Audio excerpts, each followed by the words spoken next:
ಎಲ್ಲ ರೈತ ಬಂದವರಿಗೆ ನಮಸ್ಕಾರ. ನಾವಿವತ್ತು ಯಮಡಳ್ಳಿ ಗ್ರಾಮ, ಬೂಕನಕೆರೆ ಹೋಬಳಿ, ಕೆ ಆರ್ ಪೇಟೆ ತಾಲೂಕು, ಮಂಡ್ಯ ಜಿಲ್ಲೆಯಲ್ಲಿದ್ದೀವಿ. ನನ್ನ ಹೆಸರು ಕೀರ್ತಿಗೌಡ ಅಂತೇಳಿ. ನಾನು ಬಂದು ಮೂಲತಃ ಏರೋನಾಟಿಕಲ್ ಇಂಜಿನಿಯರು. ಅದರ ಜೊತೆಗೆ ಸಾವಯವ ಕೃಷಿಯನ್ನು ಸಹ ಮಾಡ್ತಾಯಿದ್ದೇವೆ.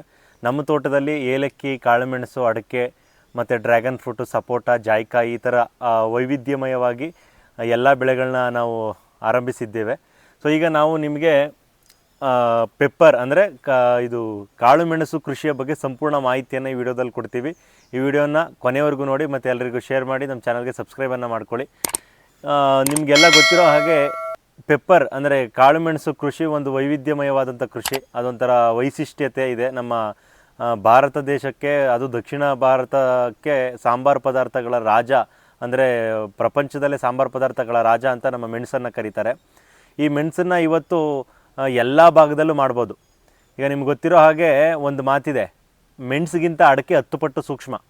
ನೋಡಿ, ಮೆಣಸಿಗಿಂತ ಅಡಿಕೆ 10 ಪಟ್ಟು ಸೂಕ್ಷ್ಮ ಅಂದರೆ ಅಂಥ ಅಡಿಕೆನೇ ನಾವು ಎಲ್ಲ ಕಡೆ ಬೆಳಿತಿದ್ದೀವಿ ಅಂದರೆ ಇನ್ನು ಮೆಣಸು ಬೆಳೆಯೋಕ್ಕಾಗಲ್ವ? ನೀವೇ ಯೋಚನೆ ಮಾಡಿ. ಬಟ್ ಯಾಕೆ ಇತ್ತೀಚಿನ ದಿನಗಳಲ್ಲಿ ಸ್ವಲ್ಪ ಮೆಣಸು ಕಷ್ಟ ಅನ್ನಿಸ್ತಾ ಇದೆ, ಬೆಳೆ ಅಥವಾ ಬೆಳೆ ಮಾಡೋದಕ್ಕೆ ಕಷ್ಟ ಯಾಕೆ ಅನ್ನಿಸ್ತಾ ಇದೆ ಅಂದರೆ ಗಿಡಗಳ ಆಯ್ಕೆಯನ್ನು ನಾವು ಸರಿಯಾಗಿ ಮಾಡ್ತಾ ಇಲ್ಲ. ನೀವು ರೋಗಮುಕ್ತ ಗಿಡಗಳನ್ನು ತಂದು ಒಳ್ಳೆ ತೋಟಗಳಿಂದ ಗಿಡಗಳನ್ನು ಆಯ್ಕೆ ಮಾಡಿಕೊಂಡು ತೋಟವನ್ನು ನೋಡಿ, ಫಸಲು ಯಾವ ಥರ ಇದೆ, ಗಿಡಗಳಿಗೆ ರೋಗ ಇದೆಯಾ, ಸೊ ಸಂಪೂರ್ಣ ಅದನ್ನೆಲ್ಲ ಚೆಕ್ ಮಾಡಿಕೊಂಡು ನೀವು ಗಿಡಗಳನ್ನ, ಬಳ್ಳಿಗಳನ್ನ ನೀವು ಆಯ್ಕೆ ಮಾಡಿಕೊಂಡು ನಿಮ್ಮ ಜಾಗದಲ್ಲಿ, ನಿಮ್ಮ ಮರಗಳಿಗೆ, ನಿಮ್ಮ ತೋಟದಲ್ಲಿ ನಾಟಿ ಮಾಡಿದಾಗ ನಿಮಗೆ ಯಾವುದೇ ರೀತಿ ಸಮಸ್ಯೆಗಳು, ತೊಂದರೆಗಳು ಕಾಣಿಸೋದಿಲ್ಲ. ಅದನ್ನು ಹೊರತುಪಡಿಸಿ ನಾವು ಮೆಣಸು ಬೆಳಿತೀನಿ ಅನ್ನೋ ಉದ್ದೇಶದಿಂದ ಎಲ್ಲೋ ಹೋಗಿ ಎಲ್ಲೋ ಕಡಿಮೆಗೆ ನನಗೆ ಗಿಡ ಸಿಗುತ್ತೆ, ಅದು ಬಳ್ಳಿ ಯಾವುದು ನೋಡಿರಲ್ಲ, ಎಲ್ಲಿ ತೋಟ ಇದೆ ನೋಡಿರಲ್ಲ, ಯಾರೋ ಕೊಡ್ತಾರೆ, ಎಲ್ಲೋ ಚೆನ್ನಾಗಿದೆ ಗಿಡ, ಅಲ್ಲಿ ಸ್ಪ್ರೇಗಿ ಮಾಡಿ ಚೆನ್ನಾಗಿ ಮಡಗಿರ್ತಾರೆ, ಸಾಕು ಅಂತ ತರ್ತೀರ. ಸೊ ಆ ಕಾರಣದಿಂದ ಏನಾಗುತ್ತೆ, ಮೇಜರ್ ಜಾಸ್ತಿ ಲಾಸ್ ಆಗುವಂಥದ್ದು ಇರುತ್ತೆ. ಸೊ ನಿಮಗೆ ಗಿಡ ನಾಟಿ ಮಾಡಿದ ಸಂದರ್ಭದಲ್ಲಿ, ಅಂದರೆ ಗಿಡವನ್ನು ನಾಟಿ ಮಾಡಿ ಅದು ನಿಲ್ಲೋವರೆಗೆ ಅದನ್ನು ಉಳಿಸ್ಕೊಳ್ಳೋಕ್ಕಾಗಲಿಲ್ಲ ಅಂದರೆ ದಟ್ ಈಸ್ ಕಾಮನ್. ಅಂದರೆ ಅದು ಅಂದರೆ ನಿಮ್ಮ ಭೂಮಿಗೆ ಸೆಟ್ ಆಗುವಂಥದ್ದಲ್ಲಿ ಹೋಗಿದೆ ಅಂದರೆ ಅದು ನಮ್ಮ ಬೇಜವಾಬ್ದಾರಿತನದಿಂದ ಹೋಗಿರುತ್ತೆ. ಅಥವಾ ನಿಮಗೆ ಒಂದು ಇದು ನೀರು ಕಡಿಮೆ ಆಗಿರ್ಬೋದು, ಅಥವಾ ಜಾಸ್ತಿ ಕೊಟ್ಟಿರ್ಬೋದು, ಫಂಗಲ್ ಇನ್ಫೆಕ್ಷನ್ನು, ಅಥವಾ ನಿಮಗೆ ಕಂಟಾಮಿನೇಟೆಡ್ ಸಾಯಿಲು, ರಾಸಾಯನಿಕ ಜಾಸ್ತಿ ಬಳಸುವಂಥ ಜಾಗಗಳಲ್ಲಿ, ಅಥವಾ ಹಿಂದೆ ಯಾವ್ದಾದ್ರು ವರ್ಷಗಳ ಹಿಂದೆ ಬಳಸಿದರೆ ನಿಮಗೆ ಅದೇನಾಗುತ್ತೆ, ಗಿಡಗಳು ಕೊಳ್ತೋಗುತ್ತೆ. ಒಂದು ಬಾರಿ ಅದು ಚೆನ್ನಾಗಿ ಬೆಳವಣಿಗೆ ಆಗಿ ಹೊಸ ಚಿಗುರು ನಿಮ್ಮ ತೋಟದಲ್ಲಿ ಬಂದು ನಿಂತ್ಕೋತು ಅಂದರೆ ಆಮೇಲೆ ಮೆಣಸಿನ ಗಿಡಗಳು ಹೋಗಲ್ಲ. ಆ ಕಾರಣದಿಂದ ಈಗ ನೋಡಿ, ಅಡಿಕೆ ಮೆಣಸಿಗಿಂತ 10 ಪಟ್ಟು ಸೂಕ್ಷ್ಮ ಅಂತ ನಾನು ನಿಮಗೆ ಆಲ್ರೆಡಿ ಮೊದಲೇ ಹೇಳಿದೆ. ಸೊ ಹಂಗಾಗಿ ಅಡಿಕೆಯನ್ನೇ ನಾವಿವತ್ತು ಎಲ್ಲ ಕಡೆ ಎಲ್ಲ ಜಾಗದಲ್ಲಿ ಸುಲಲಿತವಾಗಿ ಮಾಡ್ತಾಯಿದ್ದೀವಿ ಅಂದರೆ ಮೆಣಸನ್ನು ಕೂಡ ಆರಾಮದಾಯಕವಾಗಿ ಬೆಳಿಬೋದಾಗಿದೆ. ಸೊ ಮುಖ್ಯವಾಗಿ ರೈತರು ಗಮನಿಸಬೇಕಾಗಿರೋ ಅಂಶಗಳು ಏನು ಅಂದರೆ, ಇಲ್ಲಿ ನಾವು ಯಾರು ಚೆನ್ನಾಗಿ ಮಾಡಿದ್ದಾರೆ ತೋಟಗಳನ್ನು ಭೇಟಿ ಕೊಡಬೇಕು. ಮುಖ್ಯವಾಗಿ ನಮ್ಮ ವಾತಾವರಣಕ್ಕೆ, ಈಗ ನಿಮ್ಮದು ಬಯಲುಸೀಮೆಯ, ಅರೆಮಲೆನಾಡ, ಮಲೆನಾಡ, ಅಥವಾ ಯಾವ ಭಾಗ ನಿಮ್ಮದು, ಈ ಭಾಗಗಳಲ್ಲಿ ನಮ್ಮ ಭಾಗಕ್ಕೆ ಯಾವುದು ಸೂಕ್ತವಾಗಿ ಸೆಟ್ ಆಗುತ್ತೆ ತಳಿ, ಅದನ್ನು ಆಯ್ಕೆ ಮಾಡ್ಕೋಬೇಕು. ಅದನ್ನು ಬಿಟ್ಬಿಟ್ಟು ನಾನೆಲ್ಲ ಹೋಗಿ ತರ್ತೀನಿ, ಎಲ್ಲೋ ಕಡಿಮೆ ಕೊಡ್ತಾರೆ, ಈ ಥರ ಅಂದ್ಕೊಂಡೋದ್ರೆ ಏನಾಗುತ್ತೆ, ನಮಗೆ ಲಾಸಸ್ ಅನ್ನೋದು ಜಾಸ್ತಿ ಆಗುತ್ತೆ. ನಾವು ಅಂದ್ಕೊಂಡಿರೋಂಥ ತಳಿ ಅಥವಾ ಒಳ್ಳೆಯ ಗಿಡಗಳು ಸಿಗಲ್ಲ. ಸೊ ನೀವು ಆ ಕಾರಣದಿಂದ ನಿಮ್ಮ ತೋಟ ಅಥವಾ ನಿಮ್ಮ ಬಯಲುಸೀಮೆಗೆ ಹತ್ತಿರವಾಗಿರುವಂಥ ತೋಟಗಳಲ್ಲಿ, ಅಥವಾ ನಿಮ್ಮ ಬಯಲುಸೀಮೆಗೆ, ಈಗ ಬಯಲುಸೀಮೆಯವರಾಗಿದ್ದರೆ ಬಯಲುಸೀಮೆಯಲ್ಲಿ ತೊಗೊಳ್ಳಿ, ಮಲೆನಾಡರಾಗಿದ್ದರೆ ಮಲೆನಾಡಲ್ಲಿ ತಗೊಳ್ಳಿ, ಆ ಭಾಗಗಳಿಗೆ ಹೊಂದಾಣಿಕೆ ಆಗುವಂಥ ಗಿಡಗಳು, ತಳಿಗಳನ್ನ ಆಯ್ಕೆ ಮಾಡ್ಕೊಳ್ಳಿ ಪ್ರಮುಖವಾಗಿ. ಸೊ ನೀವು ಬಯಲುಸೀಮೆ ಅಂದರೆ, ಈಗ ಬಯಲುಸೀಮೆಯಲ್ಲಿ ಬೆಳೆದಿರುವಂಥ ತೋಟಗಳು ಯಾರು ಗಿಡ ಮಾಡ್ತಾರೆ, ಅವ್ರ ತೋಟ ಯಾವ ಥರ ಇದೆ, ಫಸಲು ಯಾವ ಥರ ಬರ್ತಾ ಇದೆ, ಕಾಳುಗಳ ಸೈಜ್ ಹೆಂಗಿದೆ, ಲೆಂತ್ ಹೆಂಗಿದೆ, ಪ್ರತಿಯೊಂದನ್ನು ಕೂಲಂಕುಷವಾಗಿ ಪರಿಗಣನೆ ಮಾಡಬೇಕು. ಆನಂತರ ನೀವು ಅಲ್ಲಿ ಗಿಡಗಳನ್ನ ತಗೋಬೇಕು. ಸೊ ಇದನ್ನು ಬಿಟ್ಬಿಟ್ಟು ನಾನು ಮೆಣಸು ಬೆಳಿತೀನಿ ಅಂತ ಎಲ್ಲೆಲ್ಲೋ ಗಿಡ ತಗೊಳ್ಳೋದು, 10 ರೂಪಾಯಿಗೆ ಸಿಗುತ್ತೆ, 5 ರೂಪಾಯಿಗೆ ಸಿಗುತ್ತೆ, 2 ರೂಪಾಯಿಗೆ ಸಿಗುತ್ತೆ, ಈ ಥರ ಸುಮ್ಮನೆ ಯಾವುದ್ಯಾವುದೋ ಗಿಡಗಳನ್ನ ತೊಗೊಂಡು ಮಾಡೋದ್ರಿಂದ ಸುಮಾರು ಸಮಸ್ಯೆಗಳು ಬರುತ್ತೆ. ಸೊ ನೀವು ಮೆಣಸನ್ನು ತಿಳ್ಕೊಳ್ಳಿ, ಅಂಥದ್ದೇ ಗಿಡ ತೊಗೊಂಡ್ರು ಕೂಡ, ಎಲ್ಲಿ ಗಿಡ ತೊಗೊಂಡ್ರು ನೀವು ಎಚ್ಚರಿಕೆಯಿಂದ ಇಡಬೇಕಾಗಿರುವಂಥ ಕೆಲವು ವಿಷಯಗಳೇನೆಂದರೆ, ಗಿಡಗಳಿಗೆ ಯಥೇಚ್ಛವಾಗಿ ನೀರನ್ನು ಉಣಿಸಬಾರ್ದು. ಮತ್ತು ಯಾವುದೋ ಇರ್ರೆಗ್ಯುಲರಾಗಿ ಗೊಬ್ಬರಗಳು ಅಥವಾ ಏನೇನೋ ಕೆಮಿಕಲ್ಸ್ನ ಸ್ಟಾರ್ಟಿಂಗಲ್ಲೇ ಕೊಟ್ಟರೆ ಗಿಡ ಸಾಯುತ್ತೆ, ಫಂಗಲ್ ಇನ್ಫೆಕ್ಷನ್ ಆಗಿ ಸಂಪೂರ್ಣ ನಾಶ ಆಗುತ್ತೆ.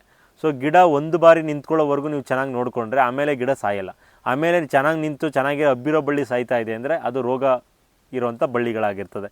ಹಾಗಾಗಿ ನೀವು ಈಗ ಯಥೇಚ್ಛವಾಗಿ ಮಳೆ ಬೀಳೋ ಪ್ರದೇಶದಿಂದ ನಾವು ಬಳ್ಳಿಗಳನ್ನ ಅಥವಾ ಗಿಡಗಳನ್ನ ತಗೊಂಡು ಬಂದಾಗ ಇದು ಸಾಮಾನ್ಯವಾಗಿ ಕಾಡುವಂಥ ಒಂದು ಸಮಸ್ಯೆಯಾಗಿ ನಮಗೆ ಕಾಡ್ತದೆ.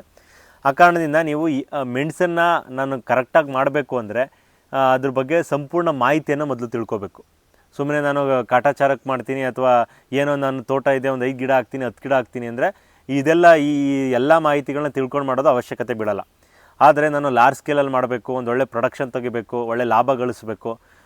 ಎಕ್ಸಾಂಪಲ್ ಯಾವ ಥರ ಅಂದರೆ, ಒಂದು ಶಾಲೆಗೆ, ಒಂದು ಖಾಸಗಿ ಶಾಲೆಗೆ ಮಕ್ಕಳನ್ನ ಸೇರಿಸಿರ್ತೀವಿ. ಈ ಇಬ್ಬರು ಪೇರೆಂಟ್ಸ್ ಇರ್ತಾರೆ, ಇಬ್ಬರು ಕೂಡ ಒಂದೇ ಫೀಸ್ ಕಟ್ಟಿರ್ತಾರೆ. ಈಗ ನೀವು ಒಂದೇ ಫೀಸ್ ಕಟ್ಟಿರ್ತಾರೆ, ಬೇರೆಯವರು ಒಂದೇ ಫೀಸ್ ಕಟ್ಟಿರ್ತಾರೆ. ಬಟ್ ಒಂದು ಮಗು ಡಿಸ್ಟಿಂಕ್ಷನಲ್ಲಿ ಪಾಸ್ ಆದರೆ ಇನ್ನೊಂದು ಮಗು ಜಸ್ಟ್ ಪಾಸ್ ಆಗುತ್ತೆ. ಸೊ ನೀವು ಕಟ್ಟಿರೋಂಥ ಶಾಲೆಗೆ ಒಂದು ವೆಚ್ಚ ಸೇಮೆ, ಅವ್ರಿಗೆ ಪಾಠ ಮಾಡಿರೋ ಏನು ಟೀಚರ್ಸ್ಗಳು ಸೇಮೆ. ಬಟ್ ವಿದ್ಯಾರ್ಥಿ ರಿಸಲ್ಟಲ್ಲಿ ಯಾಕೆ ವೇರಿಯೇಷನ್ ಬಂತು ಅಂದರೆ ಅವರ ಅಧ್ಯಯನದ ಕೊರತೆ, ಅವ್ರು ಎಷ್ಟು ಅರ್ಥ ಮಾಡ್ಕೊಂಡಿದ್ದಾರೆ, ಯಾವ ಥರ ಅಧ್ಯಯನ ಮಾಡಿದ್ದಾರೆ, ಅವ್ರು ಹೆಂಗೆ ಎಕ್ಸಾಮ್ ಬರೆದಿದ್ದಾರೆ ಅನ್ನೋದ್ರ ಮೇಲೆ ಹೋಗುತ್ತೆ. ಆ ಕಾರಣದಿಂದ ನೀವು ಎಷ್ಟು ಆಸಕ್ತಿಯಾಗಿದ್ದೀರಾ ಅನ್ನೋದು ಭಾಳ ಇಂಪಾರ್ಟೆಂಟು. ಯಾವುದು ಮಿನ್ಸ್ ಮಾಡಬೇಕು ಅಂದರೆ ಸುಮ್ಮನೆ ನಾನು ಎಲ್ಲೋ ತಂದೆ ಹಾಕದೆ ಹೊರಟೋಯ್ತು ಅಂದರೆ ಅದಾಗಲ್ಲ. ಕೇರ್ಫುಲ್ಲಾಗಿ ಗಿಡಗಳನ್ನ ನೀವು ತಗೊಳ್ಳೋಕ್ಕಿಂತ ಮೊದಲು ಸಾಯಿಲ್ ಟೆಸ್ಟು, ವಾಟರ್ ಟೆಸ್ಟು ಮ್ಯಾಂಡೇಟ್ರಿಯಾಗಿ ಮಾಡಿಸ್ಲೇಬೇಕು.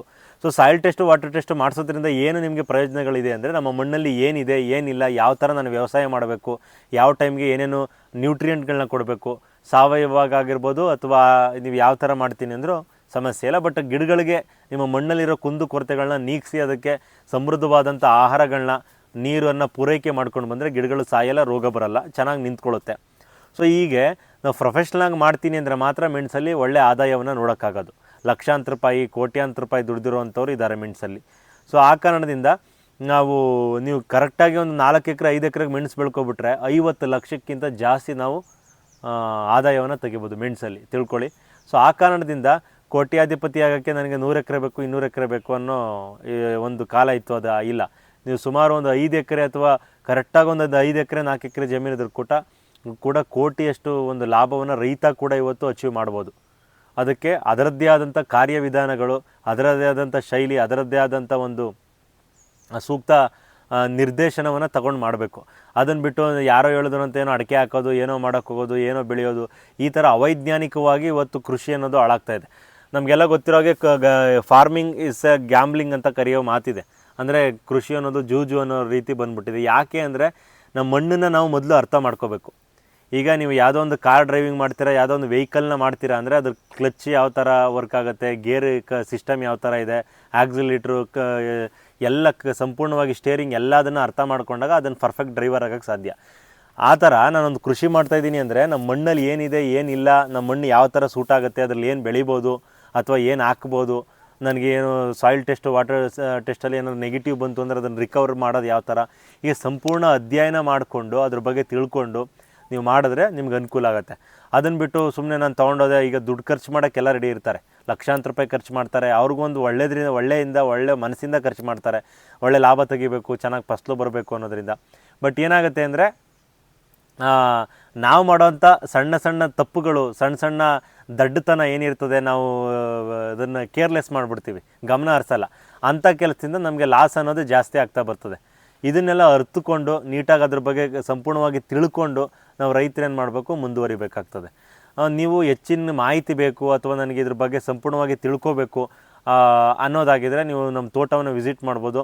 ಸರ್ ಕೂಡ ನಿಮಗೆ ನನ್ನ ನಂಬರ್ನ ಸ್ಕ್ರೀನ್ ಮೇಲೆ ಹಾಕಿರ್ತಾರೆ ಮತ್ತು ಡಿಸ್ಕ್ರಿಪ್ಷನಲ್ಲಿರುತ್ತೆ, ಬನ್ನಿ ವಿಸಿಟ್ ಮಾಡಿ.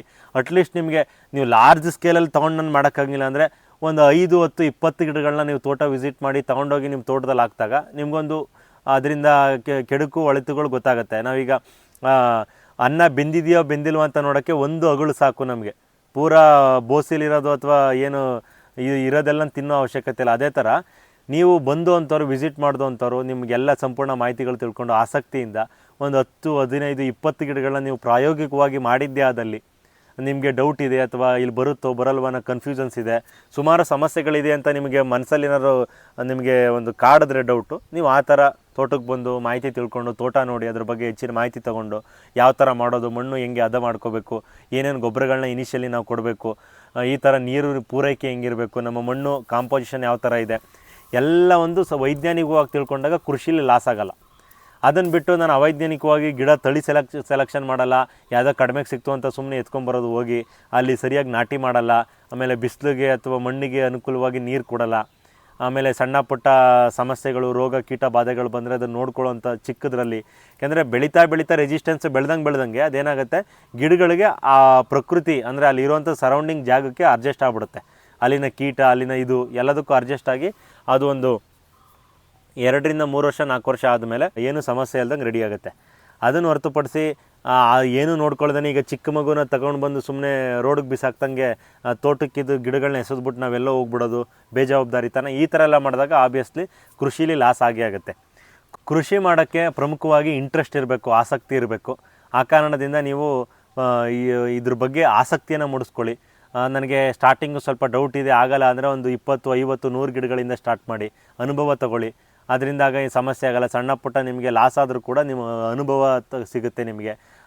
ಸೊ ಆ ಥರ ಮಾಡ್ಕೊಳ್ಳಿ. ಇಲ್ಲ ನನಗೆ ಕಾನ್ಫಿಡೆನ್ಸ್ ಇದೆ, ನೀವು ಸಪೋರ್ಟ್ ಮಾಡಿ, ಸಹಾಯ ಮಾಡಿ, ನೀವು ನಮಗೆ ಗೈಡೆನ್ಸ್ ಕೊಡಿ ಅಂದರೆ ನಾವು ನಿಮಗೆ ಸಂಪೂರ್ಣ ಎಲ್ಲ ರೀತಿ ಗಿಡಗಳನ್ನೂ ಸಪ್ಲೈ ಮಾಡ್ತೀವಿ, ಗೈಡೆನ್ಸ್ ಕೊಡ್ತೀವಿ. ತೋಟ ಬಂದು ನೋಡಿರಿ, ಎಲ್ಲ ರೆಡಿ ಮಾಡಿಕೊಡ್ತೀವಿ ನಿಮಗೆ. ಇಲ್ಲ ನನಗೆ ನೀವೇ ಮೆಣಸು ನಾಟಿ ಮಾಡಿಕೊಡಿ, ಅಥವಾ ನೀವೇ ನನಗೆ ಒಂದು ಖಾಲಿ ಜಮೀನು ಕೊಟ್ಬಿಟ್ಟು ನೀವು ಮೆಣಸು ಮಾಡಿಕೊಡಿ, ನಮಗೆ ಎಲ್ಲ ತೋಟ ಡೆವಲಪ್ ಮಾಡಿಕೊಡಿ ಅಂದರು ಸಂಪೂರ್ಣ ನಾವೇ ಎಲ್ಲ ವಹಿಸ್ಕೊಂಡು ರೆಡಿ ಮಾಡಿಕೊಡ್ತೀವಿ. ಆಮೇಲೆ ಪ್ರಮುಖವಾಗಿ ಈಗ ಮೆಣಸನ್ನು ಹಾಕುವಂಥ ಟೈಮು, ಅದನ್ನು ಬೆಳವಣಿಗೆ ಯಾವ ಟೈಮಲ್ಲಿ ಮಾಡಬೇಕು, ಯಾವ ಟೈಮಲ್ಲಿ ನಾಟಿ ಮಾಡಬೇಕು ಅನ್ನೋದು ಪ್ರಮುಖವಾಗಿ ಎಲ್ಲರಿಗೂ ಕಾಡುವಂಥ ಪ್ರಶ್ನೆ.